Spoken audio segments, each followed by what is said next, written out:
We welcome you to another episode of Alum Reels, an innovative initiative from the Symbiosis Center for Information Technology. This is Jason Jacob. And this is Khyati Dikshit.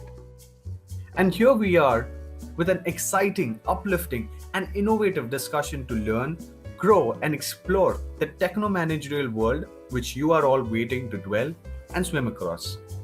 Our mind is a curious box that always has the nerve to find and hunt answers. But how and from where? Do not worry, we are here to take you in the desired direction. As Albert Einstein rightly coined, the only source of knowledge is experience. Thereby, isn't it smart enough to gain more expertise from our very own alumni who are enthralling industries with their immersive knowledge? So why late?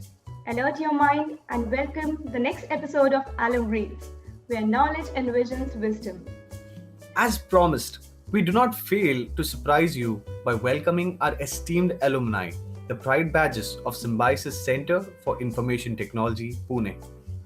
Here we take the honor of inviting our prominent guest, Mrs. Meenal Mukadam, from the batch of 2009, who is now excelling in a profession as Director of Application Security at American Express Global Business Travel. It's no surprise to learn that her passion for technology and management has driven her to a senior manager at Information Security Risk Assessment and Team Lead. Her mastery in certifications of CISA, GIAC, Data Security and Investigations Cybersecurity speaks about her thirst for success-driven life, which sets a great example for aspiring future managers like us. Ma'am, the SCIT Alumni Relations Committee welcomes you to another new episode of Alum Reels, and it is our honor to share a stage with a working techno-managerial scholar like you. It's really interesting coming back after so many years and talking to all of you. It feels really nice. And I see the thirst, I see the hunger for information security in all of you. So that is what I'm really excited to talk to you all. This is very exciting to know, ma'am. Along with the audience, we are excited and the same level to listen to your wise words. Also, I hope you're enjoying the moment of taking pride as a SCIT alumni. Absolutely. Thank you, ma'am. We would love to hear more from you. And here we have some interesting questions from the current batch of students, which are eagerly waiting to get answered. Looking forward to hearing all the questions. The first question is, what are the company's top risks and how severe is their impact and how likely are they to occur? Great question. And I love that it's really broad. So let's first start with definition of risk. I'm pretty sure all of you know and understand what a risk is, but I'll quickly sum it up. The likelihood of a given threat successfully exploiting a potential vulnerability. And every organization has their secret sauce. Like today in US, we had Super Bowl. So for organizations like a football team, they are protecting their game plan. But for a different financial organization, it's a different recipe for their success. So there are a range of threats facing all businesses. Some are unique threats, which are unique to that particular industry, as well as some common threats that impact all industries globally. For me, there are top three that I'll discuss today with you. Malware or ransomware attack. Research shows that there was 715% increase in ransomware attacks in last year, that was 2020. Having good endpoint security really helps. Phishing attacks, they account for 90% of all the breaches that organizations face today. And they have grown 65% over the last year and have accounted for over $12 billion in business losses. Good email security gateways and phishing awareness training helps out. Third one on my list is insider threat. As you already know, Forrester came and they cited persistence of remote works, predicted that internal incidents will be responsible for 33% of breaches in 2021.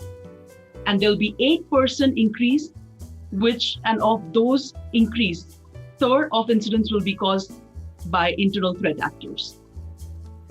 But along with these three, I would really like to point and bring up another fourth one, that is shortage of cybersecurity professionals. Cybersecurity. In order to defend your organization, you need talented cybersecurity professionals.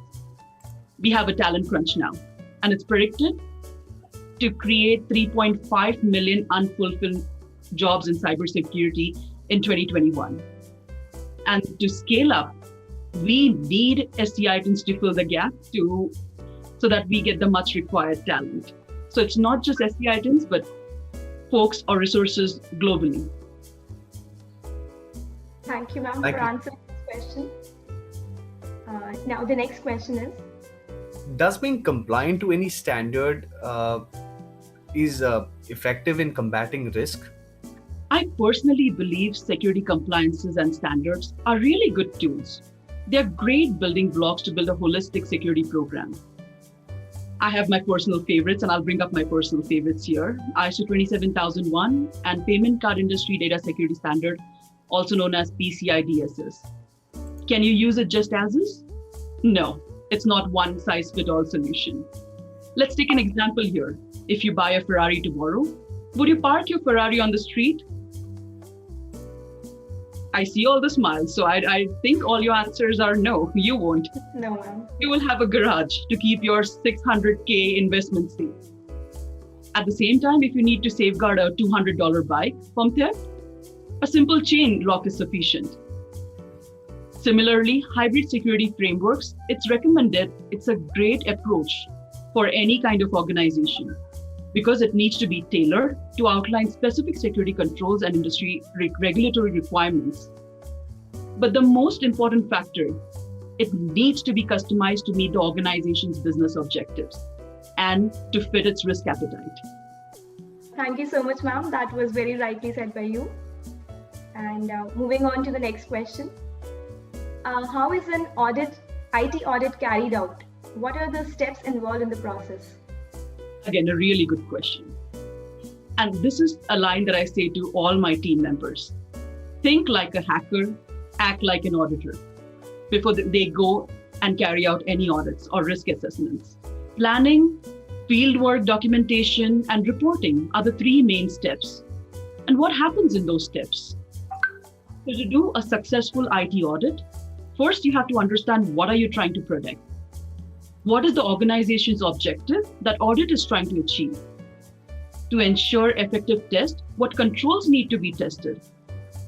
Who will be performing the audit, and can they perform this audit independently without any kind of influence? What are the documents that they will need to go through, they'll need to review to formalize a plan for the audit? And for planning, the most important thing that the auditors need to do is understand how they'll be carrying out the audit. Manual reviews, interviews, or running test scripts. Now, once the plan is formalized and you have all the details required to carry out the audit, you move to the execution phase. And this is where you execute the audit plan, capture relevant evidences and artifacts to supplement the testing.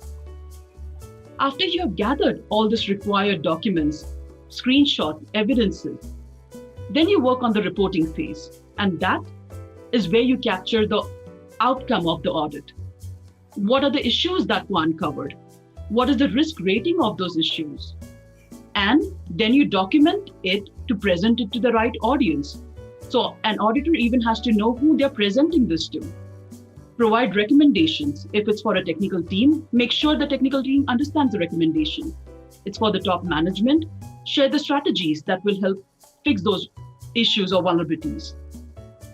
Now, these are really good steps that are generic steps that we follow to carry out any kind of audit. But the one big thing, which I'm personally a big fan of, is Deming cycle, PDCA. So it's not just about carrying an audit and be done with it. It's about how you can have continuous quality improvement in your audit.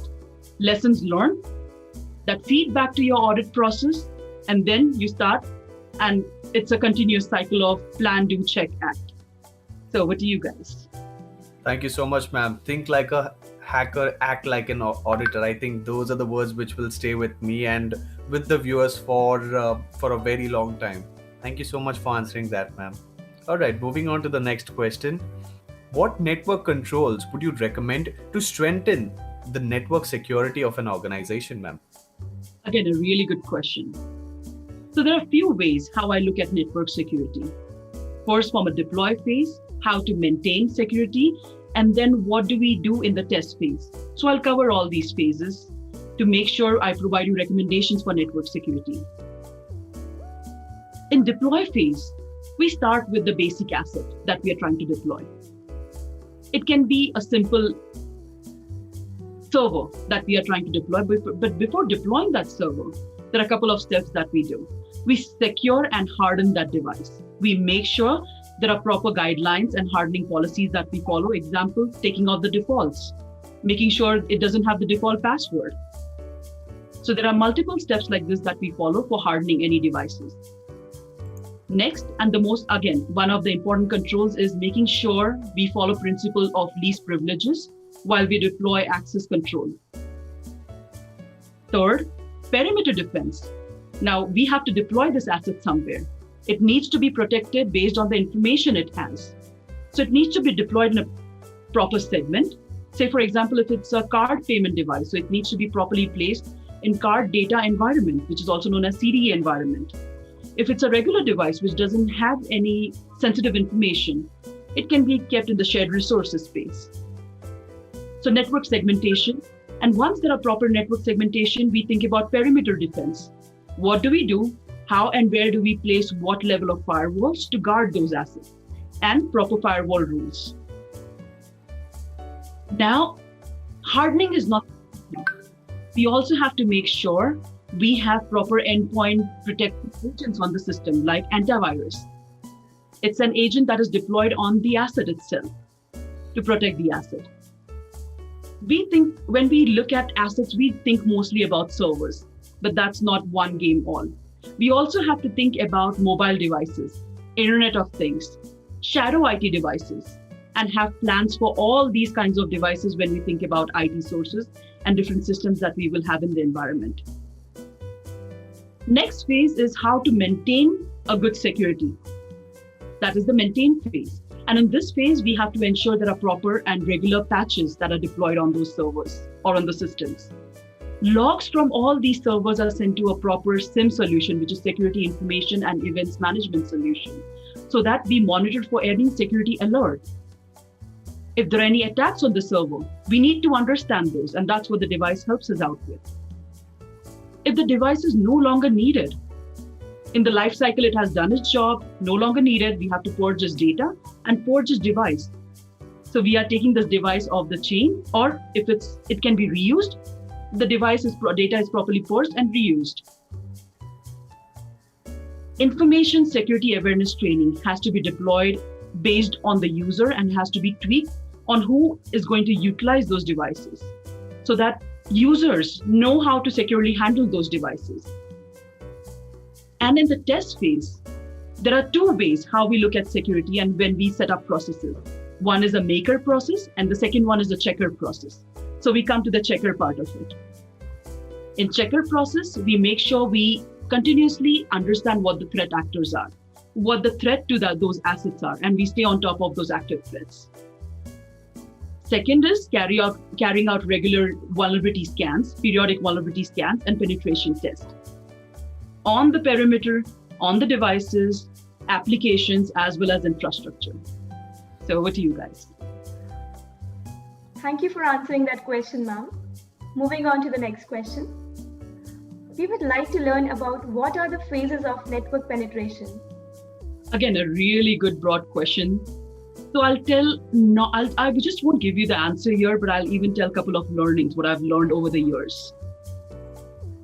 Network or application penetration test starts with pre-engagement actions. And there are a couple of pre-engagement actions that happen. First and foremost, very important to make sure there are approvals. Before starting any kind of pen test, make sure you have your approval in hand, that you are pen testing so-and-so segment, this is your scope, the type of test you're running. And another important thing as a tester that you need to know is, what is the organization trying to achieve? What are they trying to protect? Is it payment card data? Is customer PII data? Is it their intellectual property that they're trying to protect?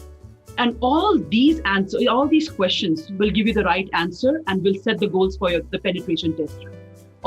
And now the pen tester has everything that he needs in those initial discussions: scope, type of pen test, and what his end goal is. What attacks, what vulnerabilities he can leverage to reach that end goal.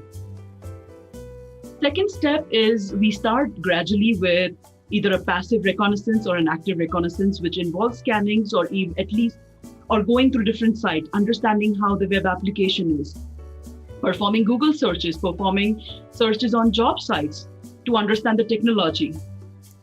After that, it starts with active scanning. Active scanning, we try and understand what are the ports open on the server, what are the ports, what is the banner of the application or the server, what options can you leverage and can manipulate. If you look at web application scanning, you'll be able to understand, oh, these are the couple of initial findings that I need to now exploit. And this is where the major difference between vulnerability scan and a pen test is. Vulnerability scan is only scanning and it's done. This is the step where the vulnerability scan is over. And now the job of a pen tester starts. Now, pen tester takes a look at the report, tries to exploit those findings, tries to understand how he can utilize 2 or 3 different findings together to reach the goal of the pen test. After all these findings are identified, they identify how they can exploit. Now the pen tester tries to retrace all the steps back and delete all the evidence over on the server. Once that's done, and if they are able to do that, all these findings and observations are documented on a pen test report. And another learning, it has to be documented in such a way that both top management as well as technical resources need to just pick the report up and understand what you're trying to say. So it needs to be well documented, step-by-step screenshots, what the step was. So if anybody wants to recreate the same hack again, they should be able to do it, because that helps the team members who are trying to remediate those findings on what exactly needs to be closed. Recommendations on how to close those findings is another good thing that you can add to the report. And after all these steps are done, you are done with the report, you present the report and hand it off to the team to close those findings. Now, once the team closes those findings, your job, you're back again, where you retest those findings, and if the findings are closed, you take the findings off the list and say, yes, you're good. The findings are closed and everything looks good. So thank you for such an insightful answer, ma'am. Even we as students have confusion between vulnerability assessment and penetration testing, but your answer has clarified all our doubts. Great. Completely agreed, Khyati. The way ma'am has taken us through all those steps in such a seamless manner is wonderful. Yeah. So for our next and final question, ma'am, I think there couldn't be anyone better than you, who has been the alumni of our college and with such large amount of experience in the information security field. The question is, how can a beginner start learning about web application security? Love the questions, by the way. So the way, I'll give you my example, how I started. Open Web Application Security Project, also famously known as OWASP. They have great resources as well as tools that help any new hacker coming in. You have great knowledge resources that you can read. You have tools like OWASP Z Attack Proxy, also famously known as ZAP. There are free tools like Nmap, Nikto, SQL Mapper. You even have Kali Linux box, which is a framework. Multiple free tools available that you can utilize for your testing efforts. And I'm going to share my personal story with you on how I got started. So when I had my MBA internship, I went to an organization. First week in the organization, I told them, I don't know anything, so you'll have to guide me. They gave me 1 week. They took me through these OWASP steps, usage of Nmap, how to use a proxy, how to look at web applications, how to set goals for the penetration test. After the training was provided in a week, I had a target of completing 16 web application tests in just 2 months, as well as 1 IT asset audit. The most fun I had when I found my first finding, and it wasn't just a configuration related finding, it was more for the business. The business was related to e-commerce. And the finding I found out was a simple parameter manipulation. But the impact was really nice because I was able to prove that I can carry out a $0 transaction. So that was really impactful, having such a finding on the penetration test report. I really thoroughly enjoyed this. And other ones are common coding defects that you can learn from OAPs, as in when you learn those findings, there are resources like WebGoat. You can deploy that server, test against that web application to understand how to identify excesses, how to find SQL injections, how to find different coding defects. Another thing I will give you, it's a new thing that has come up in the industry. It's a very recent thing, crowdsourcing hackings. During my time, there was no such thing. We had to get explicit approvals to go ahead and test any kind of web application. But now you have this great resources like Bug Bounty, HackerOne. If you enroll on these platforms, look through those guides, you can see organizations have given you pre-approvals.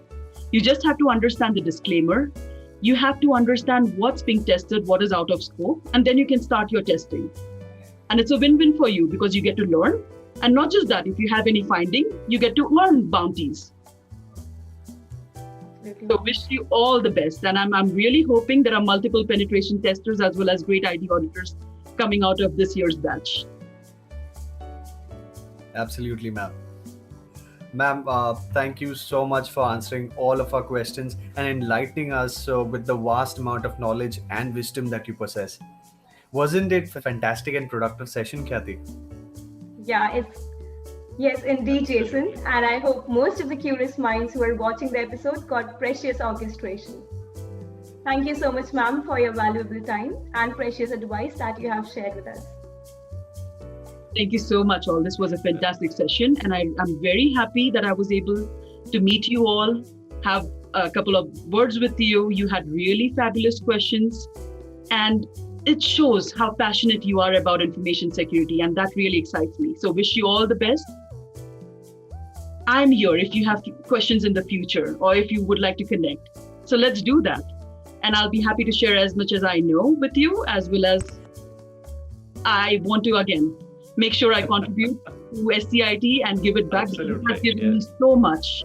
We would like to thank our SCIT Director, Dhanya ma'am, Alumni Relations Committee Head, Bharti sir, Savita ma'am, our academic coordinators, Alumni Relations Committee members, and most importantly, you, the SCIT students, for being part of this wonderful initiative. Thank you, one and all. Hope you got the very right answers. Stay tuned and stay focused. We will be right back with another episode soon.